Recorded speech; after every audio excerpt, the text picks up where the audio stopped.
Hey, it's Max. Listen, when we launched REI Rail, we wanted to give you guys the most powerful lead generation tool possible.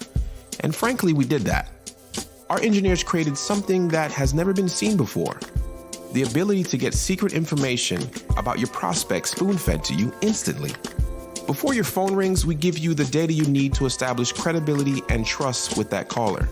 But at the end of the day, it's not about the technology. It's about using the technology to make a sincere human connection with your prospect. So to help you with that part, we're launching a new teaching format, something we're calling a PODCASE, a case study within a podcast. For episode 1, you're going to hear me and Vince workshop a call from a young man named Anthony who found himself on the phone with a pretty eccentric seller. I've dealt with a ton of aggressive sellers over the past 2 years. I share some techniques that serve me well.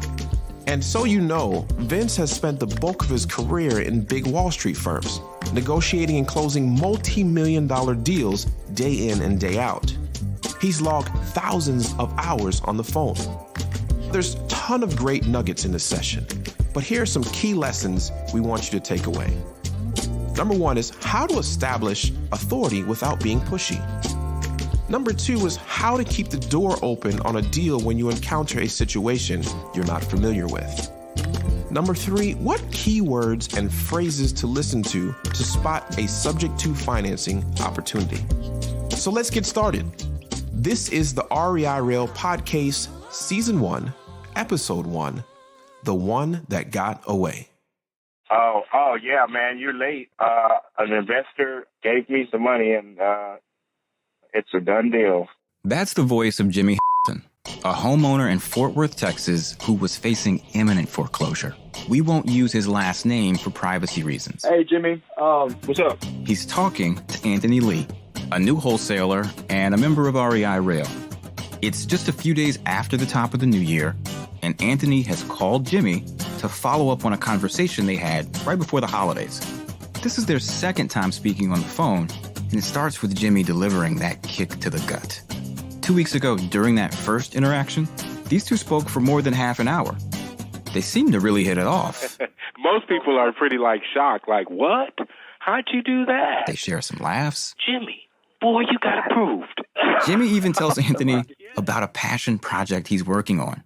I'm producing a step musical. Oh, it gets better. But I've used the equity in the property to learn what I need to learn to be the next Tyler Perry. Hello, it's me.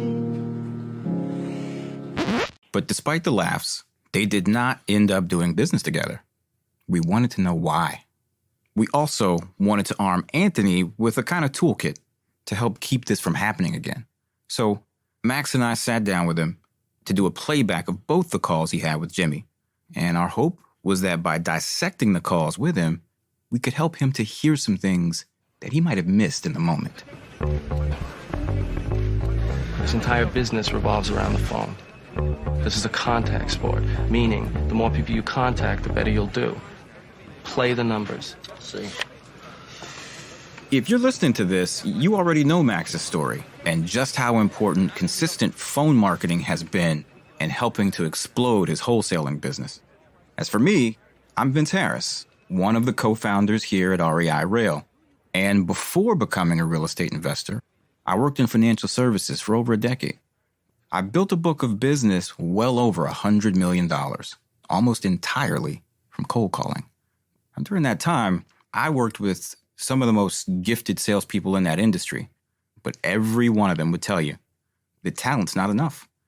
But there are some tried and true techniques to get people to like and trust you over the phone. Well, the same is true when buying houses. Dive into the numbers without building rapport, and you will lose that prospect. By the same token, if all you do is build rapport, but don't take control of the call and steer your prospect toward a decision, you're going to find yourself stuck in the friend zone. Aww. As with everything, it's better to show than tell. And that's the idea behind this podcast, to let you hear all of this happening in the messy, unscripted way that it does in real life, right? So that over time, you can develop what soldiers call a battle rhythm. The battle rhythm is the process platoon commanders use to make decisions on the ground. It takes into account lots of inputs, troop counts, weather, logistics, and it combines all of that to create a series of decisions that guide the unit. The more real calls you listen to, the more you'll be able to develop your rhythm. You'll begin to sense when to ask that probing question versus, a softball, when to ask for small commitments, when to talk numbers, and when to avoid numbers at all costs. Perhaps most importantly, you'll learn what to listen for. Our hope is that through these user workshops, or PODCASEs, as we're calling them, we can help you to become more comfortable and more effective on the phone and close more deals. Myself and Max and Justin and other friends of the Rail will rotate in and out as moderators of these sessions. We really hope you enjoy it and that you get something out of it that you can use in your business today. So now, let's get to the phones. It's the telephone man. There's something wrong with my line. When I dial my baby's number, I get a click every time. Telephone. Hello? Hey, Anthony? Yeah. Do you hear me? I can hear you now. How's it going, bud? I'm doing well. How about you? Doing good, man. Doing good. I have Max on the line with us. Hey, how's it going, Anthony? I'm doing good. Pleasure to meet you, Max. To start, it's helpful to know a bit about Anthony. Anthony is a new investor. Oh, I've been doing it for about 2 to 3 months now. He's young, but serious, and instantly likable. I'm mainly using the REI Rail to make outbound calls. I have a subscription with Mojo as well. My main marketing channels are RVM drops and cold calling. I'm thinking about going into Facebook ads and Google AdWords as soon as I get a couple deals on the contract. I do HVAC installations, but it's more of a seasonal thing. So over in winter it's kind of slow. So I figured, hey, I might as well do something that can benefit me in the future. After getting to know him a little bit, we asked him to take us through the deal with Jimmy.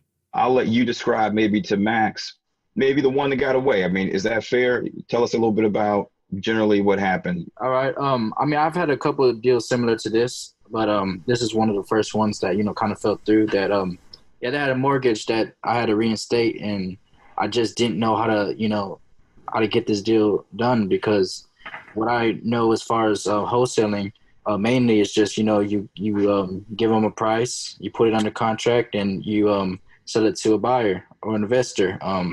As far as, reinstating mortgages and doing subject to deals and other creative financings, I don't know too much about them, but, I'm willing to learn, and I feel like, I can get a lot more deals under contract if, I have more exit strategies.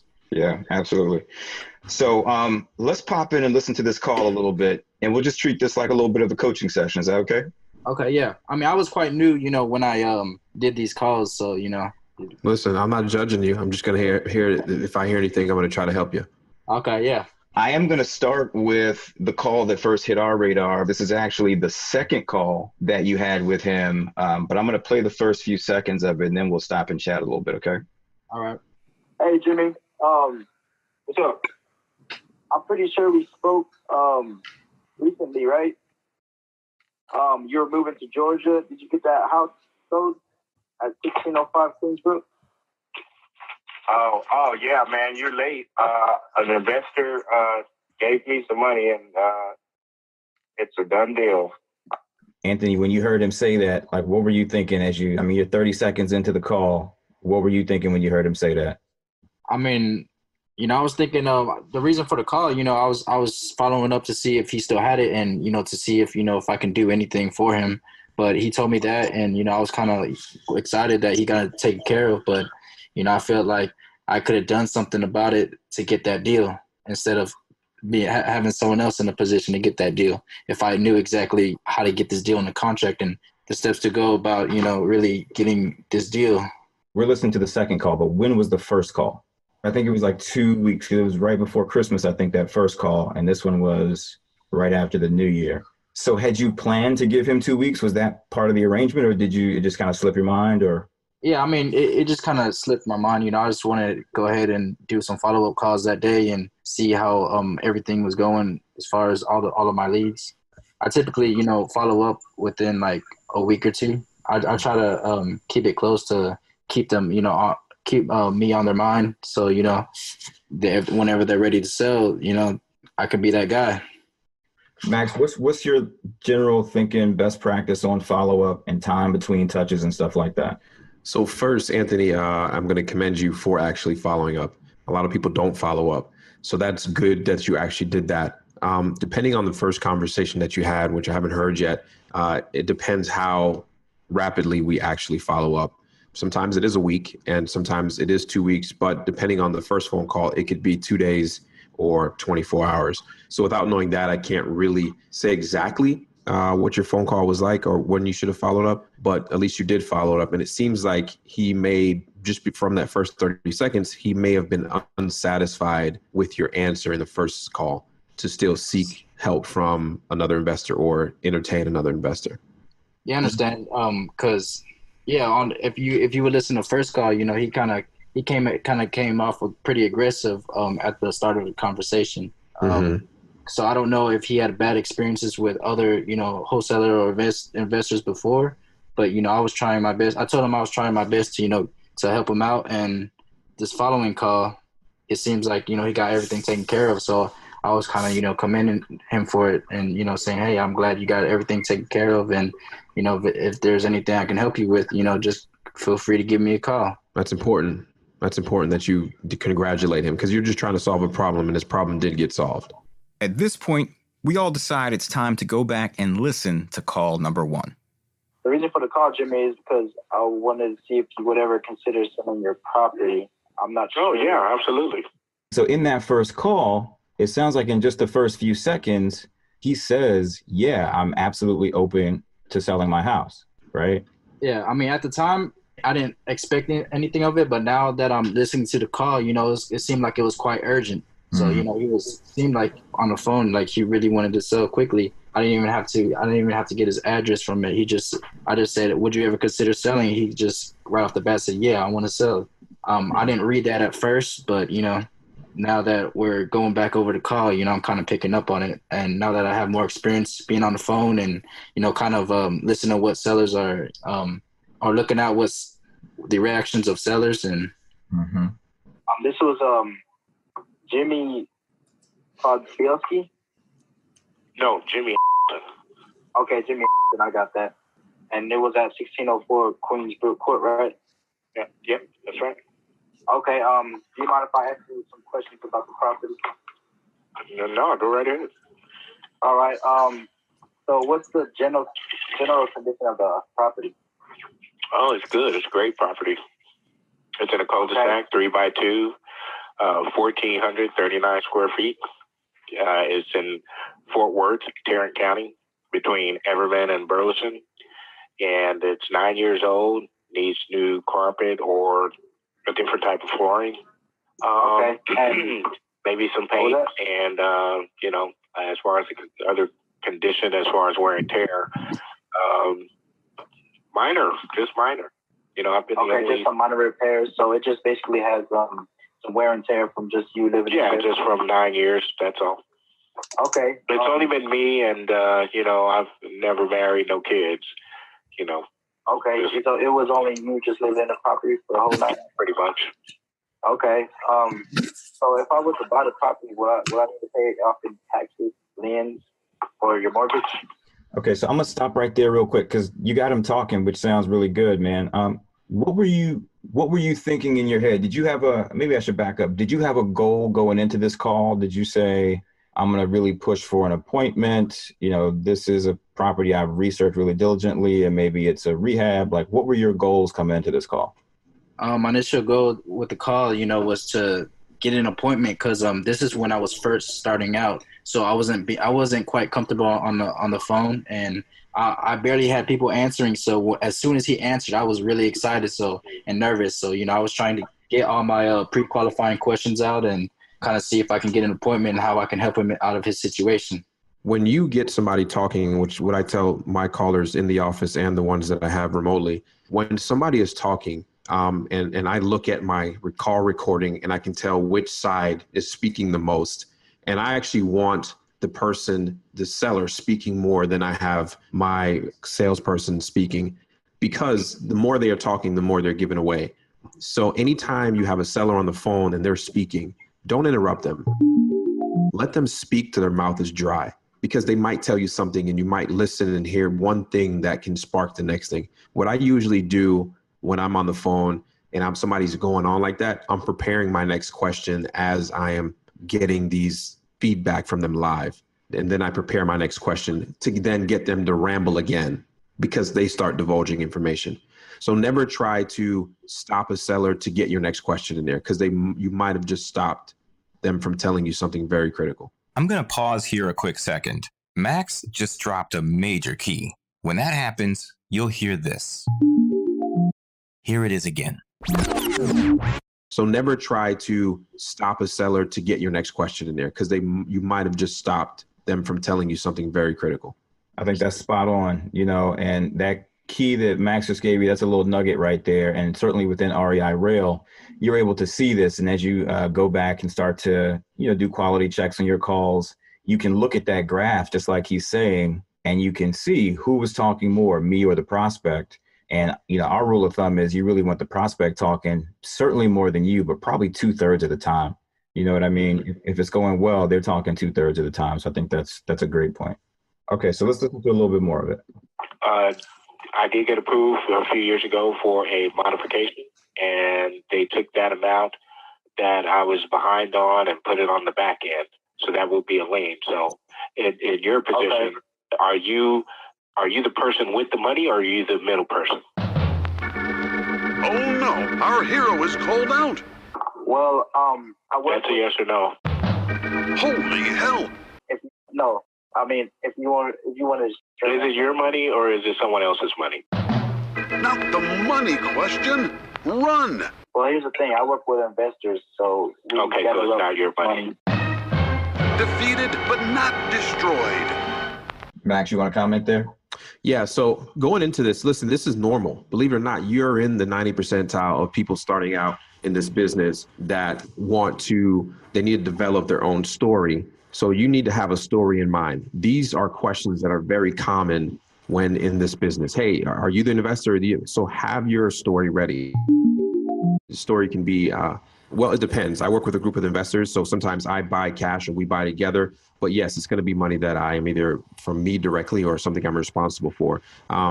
At the end of the day, whether the money comes from under your mattress or from 50 different people from your neighborhood, he doesn't care. He just wants the money. Okay. Yeah. So have your story ready, because this is going to be a common question. So when you're talking to prospects, do you want to come off as an investor yourself? Because I was quite new, I'm quite young as well, so I'm not sure if people would take me seriously. So I like to say, I work with a group of investors, and I don't like to come off as, hey, I'm about to buy your house myself, but I don't know. The reality is, when I first started in this business, I was armed with directions from buyers that, here, I'm basically writing you a check for $300,000, even though they didn't physically do it. And anything you see in this range and this fits these parameters, I'm buying it from you. So I was out there shopping regardless for properties for them. So I felt very confident saying, yeah, I'm going to buy this property. I mean, listen, when he bought the property, it wasn't his money. It was the bank's money. Right. So there's no difference whether you're getting a loan, hard money loan, getting it from somebody else. You are an investor, and I'm not telling you to lie and say, yeah, I got $100,000 cash. But literally, if you're backed by investors and you've talked to cash buyers and you don't have the money yourself, you're working on their behalf, and be confident about it. Yeah. Okay. Yeah. I mean, as I'm going to more appointments and, really talking to more prospects with CoCom, I'm getting more confident, more comfortable, coming off as, hey, I'm a professional at this, and, I actually know what I'm doing. And I average like 2 to 3 appointments a week, I would say. I just like to go to appointments to get my experience and up there to feel confident and comfortable being in front of sellers. And that's, my main target right now. And if it so happens, I get a property in the contract and we come to an agreement, then, hey, that's a plus. But, as far as right now, I'm just really just trying to get my confidence and that's perfect. And when you're just starting, you need to go even on the bad appointments just to be comfortable, just so that you can prepare yourself for these great appointments. And like you said, you never know. Yeah, but here's the thing as well. Like, I don't come from much of a sales background. I've never had a sales corporate job. I've always done, kind of under the table sales, like selling phones and, selling car parts and such. So I've never had an actual corporate selling job. So, I'm quite new at this, but, I'm learning at a quick pace, and, I'm going to continue to learn. Yeah. Well, again, I think you did pretty darn well. There's some technical things that weren't quite in the toolkit yet, and we're going to help you along with that. But I think you actually did pretty well. The guy obviously likes you. You were able to get him talking. Like Max said, you got him really sort of babbling at one point, and he even goes into some personal stuff. So I think you did a lot of things right. It's just a matter of learning how to take control of the conversation. And really you do that with questions. It's not actually about being super clever and saying technical things. It's really about asking good questions. So again, I think there's a lot that's good here. I just want to use this as it's just a workshop, but again, there's a lot to build on. Let's go back to the call. I got you. Yeah, it's not your money. And you got you. Yep. I mean, for the most part, I'm just calling different. And they're looking to pay off the property and sell it, right? Yes, sir. Okay. Well, this property may not be the best for that scenario. This property is more appealing to an investor who has their own money that's looking to buy a property and hold it. And in the interim between the time it goes to market, they're looking at it as an income property. This is more of an income investment versus a flip. Okay, I understand. So you get it? What you're telling me is basically what I'm telling you is this: it's not a property that an investor would look to as a profit to flip it. It's not in a position to be flipped. It's over 40 payments behind on the mortgage. Oh, whoa. So there. Yeah, I've absorbed the equity. I've lived in this property. I bought it 9 years ago, and I've gone about maybe almost 7 years without paying a mortgage. Oh, wow.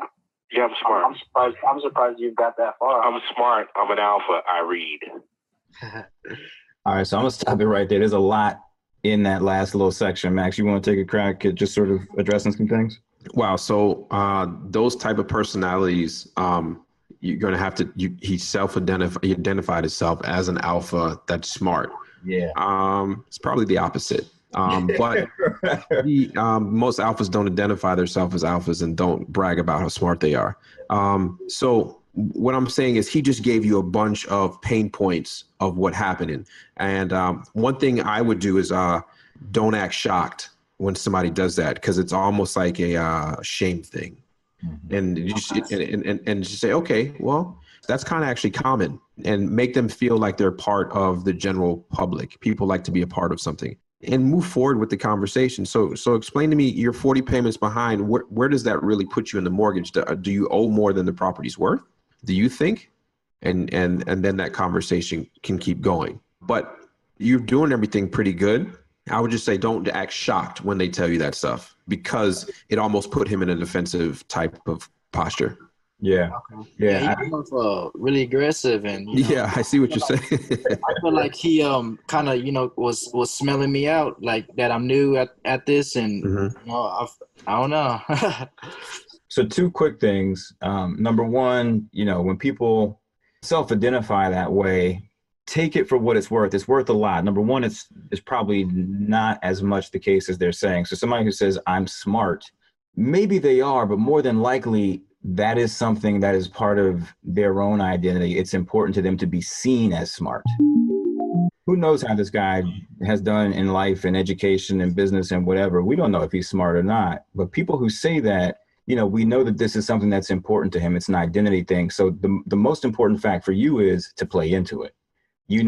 That's part of his ego construction, right? And so going forward, you want to say things that, don't lay it on too thick and don't sort of kiss anybody's ass, but that it's important to him. He has told you it's important to him to be seen as smart. And so have that be in the back of your head as you're dealing with him. And this thing about I'm an alpha, I read, our business partner, Justin Winters, is an alpha. He is literally one of the brightest people I've ever met in my life. And I've worked with some really, really sharp people. He would never make a statement like that. I've never heard him say he's smart. He does the opposite. And you can play upon that guy's statement when he says, I'm an alpha, I smart, I read. Like, man, you must be. Can you tell me how you did that? That's right. Playing right into his position that he wanted to place himself. Now he feels like he's educating you. The topic then goes away from this property and more about you're going to stroke his ego kind of thing. Yeah. Okay. Is that what you want to do when people go off topic? You kind of. Oh yeah. Follow him. Follow the yellow brick road to that off topic. But remember, you're still in control. What you're doing is you're gaining that trust from them, and they're starting to like you because now, everybody likes to be a teacher. So when they're in a position of authority by telling you something, especially because he says, I'm smart, and you said, hey, well, tell me how you did that, because that sounds crazy. Mm-hmm. And he's going to go into this whole spiel, even if it takes you, 6 or 7 minutes, it still might be worth it, because when you bring it back to the property and there's something he's going to tell you that's going to bring it back to the property, then you can elaborate more and ask the next open-ended question that's going to get him speaking again back on the subject that you actually want to talk about. Okay. I understand. It's a game. It is a game. It really is. So you want to make it feel like the prospects are in control, but deep down, you're the one that's, controlling the conversation. 100%. That's sales. 100%. Yeah. Okay, I understand. At this point, we unpack a lot of what Jimmy told Anthony about the situation on his property. It's over 40 payments behind on the mortgage. I've gone about maybe almost 7 years without paying a mortgage. This is more of an income property versus a flip. The picture that starts to emerge is that this is probably not a good fit for your standard wholesale flip. But there is another deal that could be a good fit. Remember when Jimmy said this? Oh, it's good. It's great property. It's in a cul-de-sac, 3x2, and it's 9 years old. Okay. It's only been me and, I've never married, no kids. Even though most of the equity has been tapped, this is a young house in what sounds like a nice neighborhood.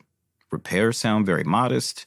Houses like this that are basically move-in ready and are behind on payments can make for good subject to opportunities.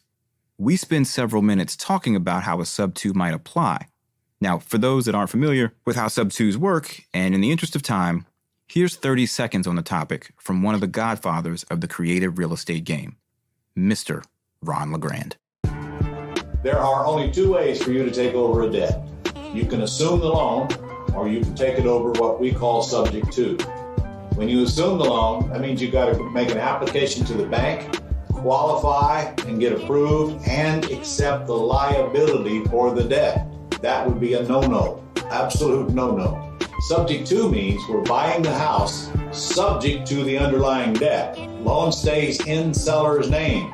Seller's fully aware loan stays in seller's name. So subject to means the seller just goes to a closing, signs the deed and the closing statement that your attorney prepares and hands them to your attorney and leaves. So when a seller deeds you the property and walks away, you've taken title subject to. Back to the call. You get the property just by reinstate the loan for $30,000. Yeah, to reinstate the loan, it'll be $28,000 to reinstate the loan. The mortgage payment is $890 a month. This house will rent between $1,400 and $1,450 a month. I'm not looking to get any. I've already gotten what I wanted out of the property. So one thing I would say, as a wholesaler, you're not just looking for properties for flippers. We sell properties to buy and hold guys all the time. I do subject to buy and holds all the time. So open up your belt and say, we mainly do flips, but we do buy and holds as well. It just depends on the scenario for the property.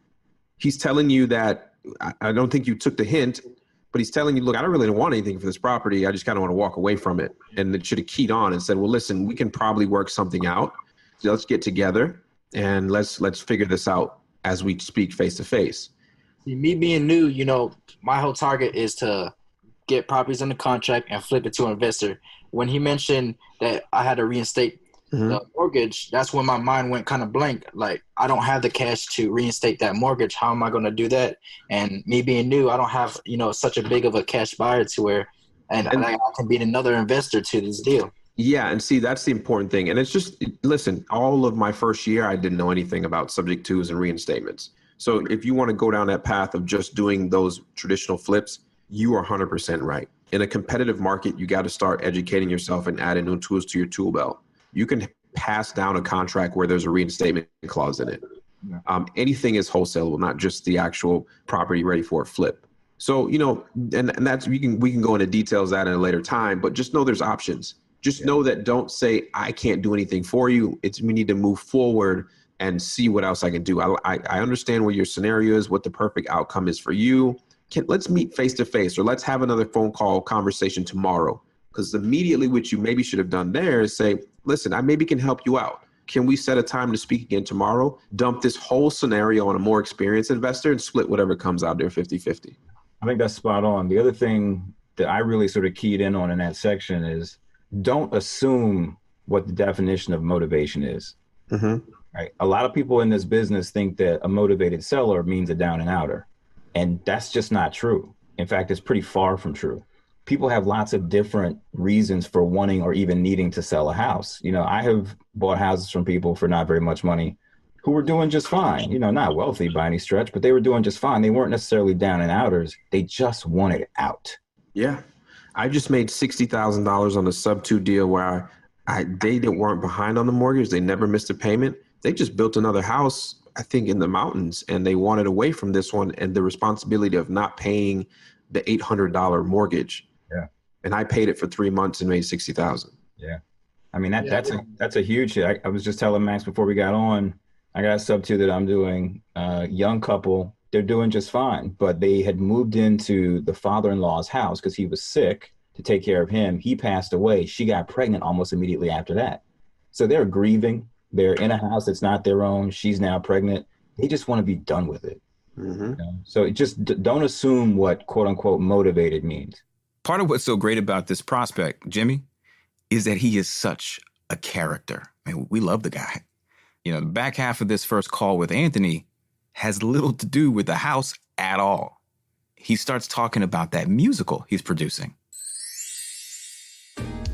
I'm motivated to move to a different state because I'm producing a step musical. He goes on. Very well, but I've used the equity in the property to learn what I need to learn to be the next Tyler Perry. And on. I'm from Los Angeles. I'm from the entertainment capital. I was discovered by Debbie Allen. I got a chance to see the world. All the stepping you saw in Different World, Fresh Prince of Bel-Air, House Party 2, Stomp the Yard, all that is me. As we start to wrap up the coaching session, we circle back to the idea of what Anthony might have done to keep himself in the running to get the deal. You'll recall that Jimmy basically wrote him off as not being able to do the kind of deal that was necessary. We wanted to give Anthony some pointers on how to make sure that no seller ever counts him out again. Would you say, Max, that it's fair and reasonable for him to just, as a reflex, if somebody says, I need X, Y, Z to happen, to just say yes? Absolutely.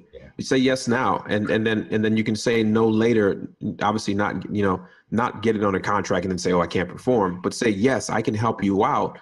We're a group of investors, and one of my investors is an actual expert at this. Let me have him, we'll talk about this tonight, and I'll give you a call in the morning about this. And go out and seek counsel, seek help. Yeah, kind of like JV in the deal, kind of. Yeah, because half of a watermelon is better than half of a grape. Yeah, you're putting a lot of sense to me now I think about it from this call. I've had a couple of scenarios just like this, but I'm not much educated about subject twos, so I don't have an actual. There's somebody in your market that is right. There's another Maxwell in Dallas Fort Worth that is probably more knowledgeable than I am about sub twos and be more than happy to cut you in on a deal because you've done all the heavy lifting.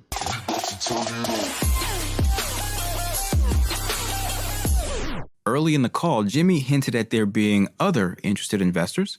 Well, Anthony gets him to elaborate.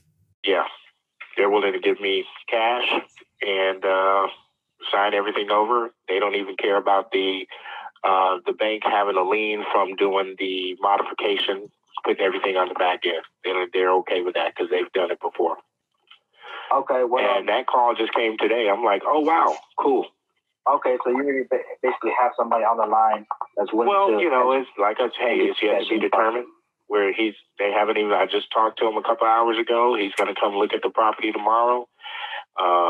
You know, they're going to do. They want to do all the closing and all that. Basically, it's still up in the air. Nothing is a done deal until I got money. So I'm gonna pause it right there, Max. You want to hop on that? There's again a bunch in there. Yeah, he just gave you the exact solution that he wanted. Yeah. Even though you didn't pull it out from him, and that what I understand is that other investor just did exactly what I told you to do. Say, I can help you. Let's talk about it tomorrow. Can I see the house? And go find counsel. Whether they're doing it themselves or not, he says he wants $3,000. The mortgage payment's like $850, $890, and it rents for $1,500. I will take that sub-2 deal all the way across the country. All day. Yeah, all day, bro. I don't know if you can tell during this call, I was a bit confused on what I can do. and I know, but the answer is yes, I can help. Can I see the property? And just buying yourself some time. Yeah. When in doubt, just say yes, you know. Again, we're not talking about misleading anybody, putting that under contract and not performing. We do not ever advocate that. But in terms of saying, can I do this? Yes. I or somebody on my team, in my circle, in my network, we will figure this out for you, Mr. Seller. When can we meet? Okay. I'll definitely keep that in mind. Yeah. That sounds like a great solution to tell the seller to, you know, if you can't, like you said, about the whole grape and watermelon situation. Yeah. And I think he literally said the guy was coming tomorrow. So like, it's crazy competitive here. If somebody says that to me, I'm going to go, what are you doing tonight? What you doing in the next 2 hours? Yeah. There's no need to hesitate. Right. Yeah.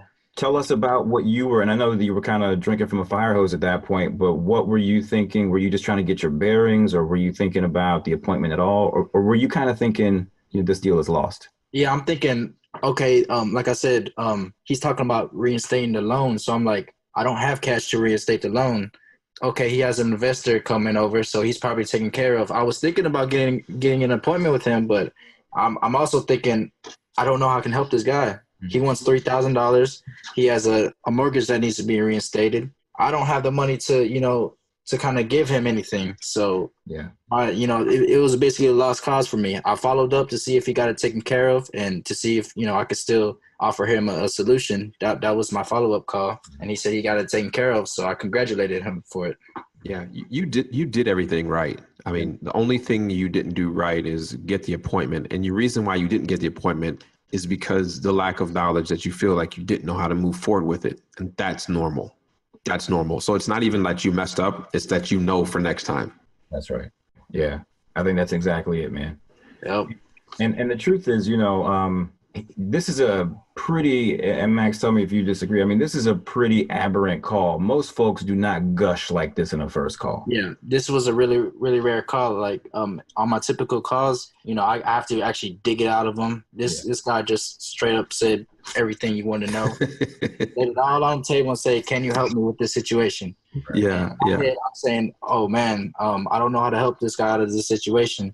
Yeah, I mean, normally we'd be saying, find a way to get them talking and use the deep trace to find, points to talk about, to find a way to connect with him. But this guy just gave you his whole life story. So when you have a situation like that, just use it. They're talking. That means they're engaged. And frankly, it means you're in control because you got them opening up like that. So why don't we do this? Why don't we wrap up by popping back over to that second call? When you did follow up with him, we heard a little bit of it at the beginning where he said, you're too late. It's a done deal. But let's listen to a little bit more of that second call where he says exactly what did happen. Okay. The smart basically come in and, remodel a little bit. And then they're going to hold on to it as an income property, letting it pay for itself. Because my interest rate was so low, you can't get that interest rate that I got right now. Okay. And so that's why they reinstated it. It was a smart investment. That's what I was trying to tell people. But it was basically a win for them and for me. And they gave me more than what I was assuming, I could get from the property from others that were looking to do the same thing that they're doing. So yes, the loan is reinstated. It's current, as you can probably see. Yep. Well, yeah. And They gave me more time to move out of the house than I needed. So they've given me until February 1st to move out, and they're going to come in and do what they're going to do, and then they're going to, let it pay for itself, let it mature and the equity and all that, and then at some point they're going to take it to market and make a nice profit. Okay, well, I'm happy to hear that for you, Jimmy. But now I'm still open to an investor for my musical. I'm gonna stop there. Then he goes on a rant about his musical, but yeah, man. I mean, this is really instructive as a case study, Anthony. So, yeah, and again, we appreciate you sharing this with us and letting us share it with the community. But everything that Max was telling you, this guy ends up bearing out in the conversation that he had on that first call.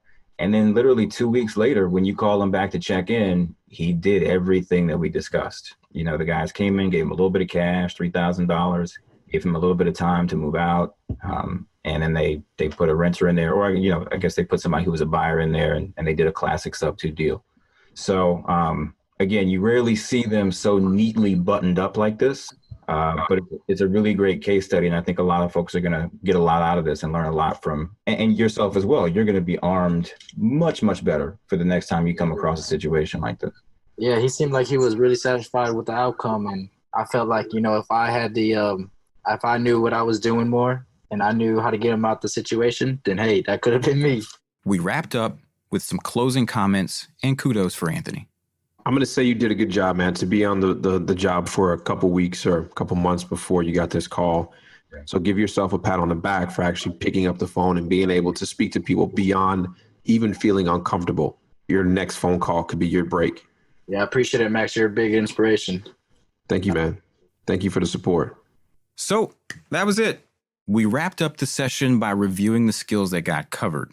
Specifically, how do you spot a sub-2 opportunity, how to read your prospect, and how to position yourself as a skillful and creative investor in their eyes. Now, on that last point, we decided to call up our friend Jimmy and see how he felt about Anthony's pitch. Did he ever have a chance? And would the pointers Max and I gave Anthony really have worked on him? As you probably guessed, Jimmy had a lot to say on this. So, to close out today's PODCASE, we're going to let you hear directly from the horse's mouth. So with the last word, I give you Jimmy. Hello. Hi, Jimmy? Yeah. Hey, buddy, this is Vincent Harris. You spoke to one of my colleagues, Anthony Lee? Yes. If you wouldn't mind, I'd love, man, just for like 5 minutes to hear your thoughts about how Anthony interacted with you so we can just give him some coaching.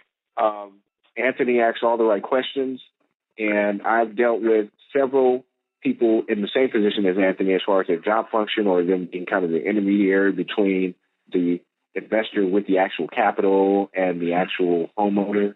And so he didn't miss a beat at all. Nice. What I was impressed with Anthony was that he allowed me to minimize the time, his and mine. Okay. And so most people in his position, they know it all. So the willingness for him to listen is a coaching opportunity that I recommend, and here's why. That could be his weakness as well. Mm-hmm. Can you say a little bit more about that? That's a great point. Well, meaning that him being able to listen and allow the homeowner to control how the call went, because I basically was very straight to the point. I want to not waste your time or mine. Are you the person with the money or not? Are you the intermediary? And he was very patient with his listening, okay? Now, it was very good for the type of homeowner he was actually dealing with, but that could be something down the road that might hurt more than help. Well, let me help you, sir. There's another way to handle controlling the call by still satisfying the interests of the homeowner, because some homeowners, every now and then, they're going to be very knowledgeable about the whole process with the options like I was. Right. Like, which it sounds like I can do it. You're going. Exactly.